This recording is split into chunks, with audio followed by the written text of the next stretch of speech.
Today we're gonna start a new series on this channel. We're gonna play sets, but not only play sets, we're gonna play with somebody, first of all, someone who is better than me, way better than me. Somebody who has something to give, who has a nice background. So my first and new guest, Danila. How you doing, man? Hi, thanks for having me. Hey guys. Tell me about yourself. All right, well, I started playing at a young age. I am from Israel and I am a son to immigrants from the Soviet Union. So I speak Russian, Hebrew, and I've been living here in the States now for 10 years. I came to the States to play college tennis. I failed the eligibility rules for the D1 level and had to play NAIA. So I played in a small NAIA school in Indiana where I graduated and stayed, and now I just work and live in the US. I've been here for 10 years and I'm now just getting back to playing tournaments and getting myself in shape just because I've really neglected myself and my body. So my go-to is getting back to tennis so I can get my health back together and just have fun, because essentially tennis is a sport, a game that you want to get out and have as much fun as possible. So being here, that's what I'm looking forward. Kicking his ass, having fun, and maybe giving you some information that you would find useful, educational, and an insight on what's going in our brains whenever we play against each other. We gotta watch out because this guy has a lot of knowledge. I haven't seen him play. My brother has seen him play, and he said this guy is from another world. So yeah, I guess you're gonna kick my ass. And tell me more about college. College, first off, I gotta say that playing here in the US, playing in college, you don't have to be at a particular high level. The college I played in, NAIA, like lower on the lineup players, they are not that good. They can say they play collegiate tennis, but honestly, I see some club players who play better than some of these collegiate players. They go to those small colleges and get on the teams for the same reasons people from abroad come and play on collegiate teams. It is to extend their career, essentially, because it's kind of like their last grasp to play tennis as much as possible. So I honestly respect those people because I am the same way. I was semi-pro player. I tried to go pro, played some features and went horribly. So my consolation prize is like coming here to the States and getting paid to play tennis for a team and getting my education together. So in that regard, like freaking love it. That's great. Playing collegiate tennis is very different than playing your USDA tournaments, UTR tournaments, like semi-pro, like national tournaments, or even future and ITF, junior ITFs. So this guy is too humble. His highest UTR was 13. His UTR right now is like 10? Probably under 10. 10, yeah, I mean, there is no people here playing 10 UTR. So he's gonna kick my ass, definitely. The UTR went into He's probably still gonna kick my ass, and hopefully I can learn something from it. Up or down? Up. That's down. All right. Your serve. I'll receive. You want me to serve? Yeah, basically, I always start slow.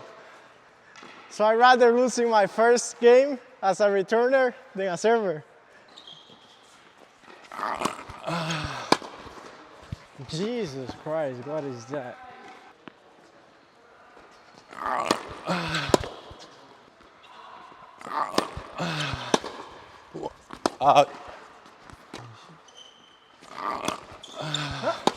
Oh, no way. All right, that was quick. 0-1.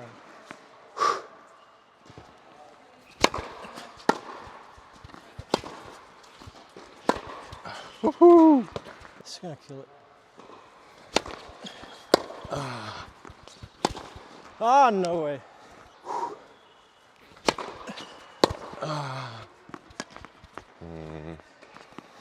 Unnecessary. Good serve. Let's go. One more.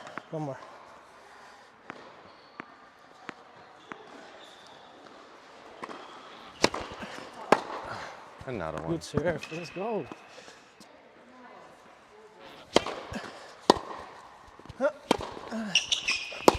Oh.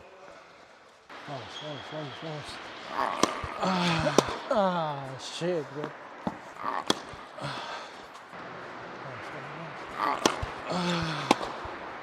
Oh, no.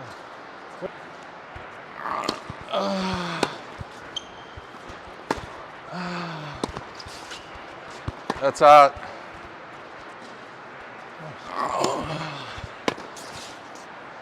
Good serve. Kiss, marry, or kill. So I'm gonna give you 3 names. You're gonna kiss one, marry another, and kill another. Emma Raducanu, Coco Goff, and Iga Swiatek. Oh. That is much tougher. Right? I like all of them. Alright, unfortunately Iga has to go. I will do it as well. I would man, they're both young. That's so it's a little bit embarrassing. I would kiss Emma and marry Coco. Naomi Osaka, Arina Sabalenka, and Paula Badosa. Killing Sabalenka right away. Okay, Naomi Osaka proved herself to be a family woman. She gave birth to a child. I'll marry her, and I'll kiss that one. Good choice. Good choice. All right. 1, 2. Oof, I gotta handle this.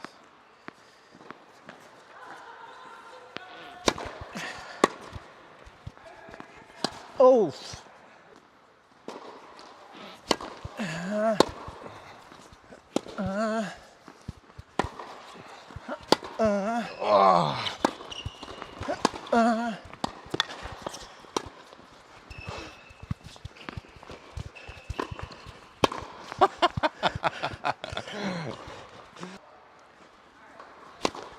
Oh no.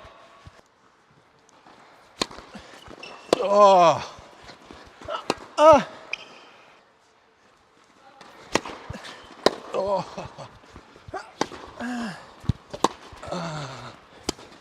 No, good slice.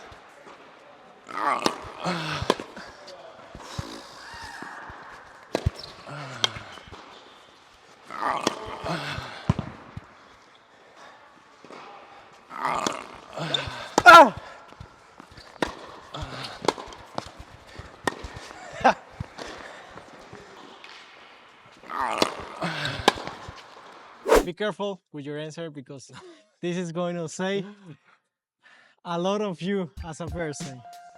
Who is the best player of all time and why? Best player of all time, regrettably, I have to admit it is Novak Djokovic. Regrettably? Yeah, because Is that your favorite? so I admire him for everything he's done. But am I the biggest fan of his? No. Like personally, I grew up and I was like, I love how Roger Federer plays, and he's my he's my favorite player of all time right now. So in that regard, whenever he was like that's the player, right? Yeah. But to look at what Novak Djokovic has done, he just like there's no place to even argue.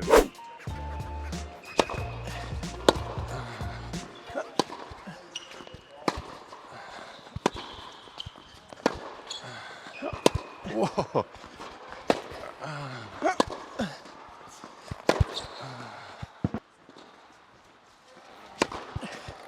Oh my gosh, wasn't ready whatsoever.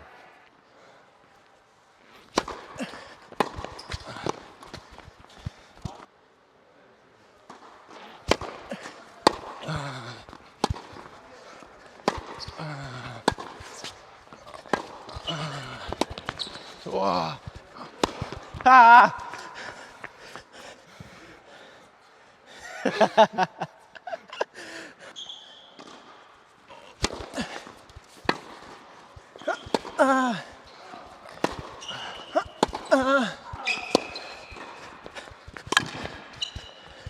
No.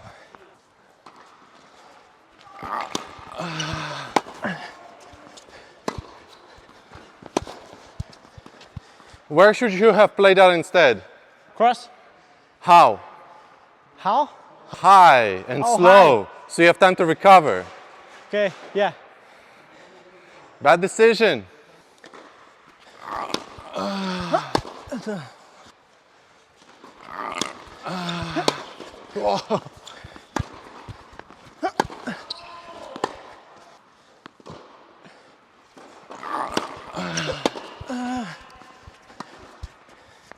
Oh, come on. You were there. Remember, you want to play tennis in a way that gives you the highest chances of winning, right? If you go out and you're playing against someone that's better, you need to play your best game. But your best game is not going to come out if you miss every shot, right? You need to find a way to play that gets you the best chances. Like say, giving me opportunities to choke, giving me opportunities to miss. Now you're gonna have a match. Even if say my shots are a bit better than yours, and you don't want to stick too long with it, you kind of have to because this is your only option. That's the only way. Otherwise, your chances of winning are lower. Yeah. So you can never guarantee a victory, but you can guarantee a loss if you make wrong choices. Does that make sense? Yeah, that makes sense. You can control how you hit, you can control how you move, you can control the height, where you play. These are all decisions you can make on a court. This is what you can control. What you cannot control is what I do. So essentially, if I beat you because I made the right decisions and you did the right decisions, and just because I'm better, you just do like this. Big misconception is thinking aggressive is hitting winners. Aggressive is different. Aggressive, in my opinion, needs to be taking time away from your opponent. And are you doing that? I wouldn't say so much. Because taking time away from your opponent playing high percentage tennis, where if you're on the green behind the baseline, you play neutral or defense balls, and if the ball is short, you're stepping in the blue and hitting the same speed ball, but just because you're closer to the other side, the ball is gonna be perceived quicker, faster. If you start smacking the balls from behind the baseline, this is stupid aggressive in my opinion. Do you see me hitting the balls very hard? Not really. No, I get you out of position, you give me a short ball, I step in and I hit the ball the same speed. But just because I step in, I take time away from you. Do you feel comfortable with that? Me? Yeah. Against you? Yeah, No, obviously. exactly. Of And course, I'm yeah. still playing high percentage.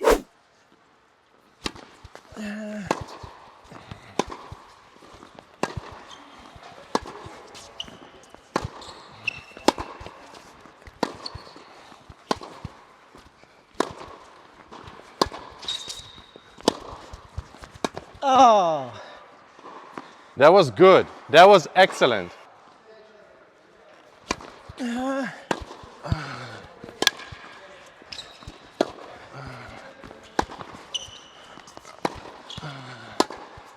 Jesus Christ.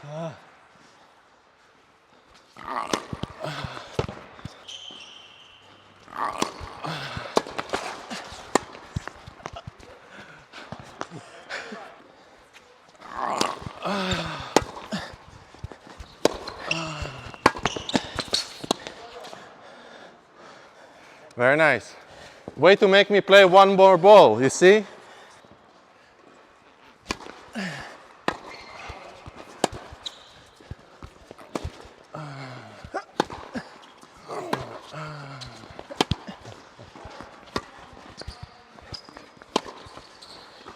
That's out. 5:30.